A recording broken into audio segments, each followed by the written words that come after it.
about sticks and stones. As if broken bones hurt more than the names we got called, and we got called them all. So we grew up believing no one would ever fall in love with us, that we'd be lonely forever, that we'd never meet someone to make us feel like the sun was something they built for us in their tool shed. So broken heartstrings bled the blues as we tried to empty ourselves so we would feel nothing.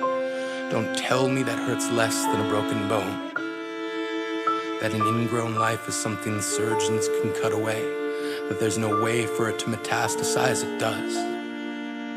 She was 8 years old, our first day of grade 3, when she got called ugly. We both got moved to the back of class so we would stop getting bombarded by spitballs. But the school halls were a battleground where we found ourselves outnumbered day after wretched day. We used to stay inside for recess because outside was worse. Outside we'd have to rehearse running away or learn to stay still like statues, giving no clues that we were there in grade 5. They tipped a sign to the front of her desk that read, "Beware of dog." To this day, despite a loving husband, she doesn't think she's beautiful because of a birthmark that takes up a little less than half her face. Kids used to say she looks like a wrong answer that someone tried to erase but couldn't quite get the job done. And they'll never understand that she's raising 2 kids whose definition of beauty begins with the word mom, because they see her heart before they see her skin, because she's only ever always been amazing. He was a broken branch grafted onto a different family tree, adopted. Not because his parents opted for a different destiny. He was 3 when it became a mixed drink of 1 part left alone and 2 parts tragedy. Started therapy in 8th grade. Had a personality made up of tests and pills.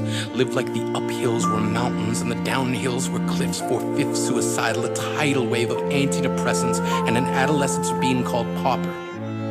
1 part because of the pills, 99 parts because of the cruelty.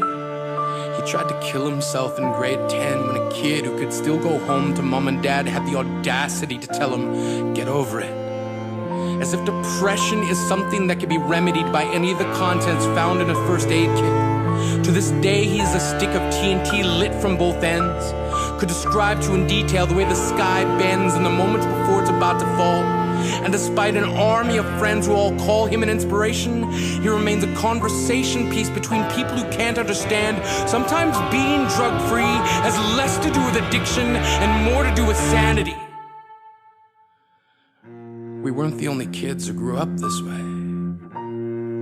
To this day, kids are still being called names. The classics were, "Hey stupid," "Hey spaz." Seems like every school has an arsenal of names getting updated every year. And if a kid breaks in a school and no one around chooses to hear, do they make a sound? Or they're just background noise from a soundtrack stuck on repeat when people say things like kids can be cruel? Every school was a big top circus tent, and the pecking order went from acrobats to lion tamers, from clowns to carnies. All of these miles ahead of who we were freaks. Lobster claw boys and bearded ladies. Oddities juggling depression and loneliness, playing solitaire, spin the bottle, trying to kiss the wounded parts of ourselves and heal.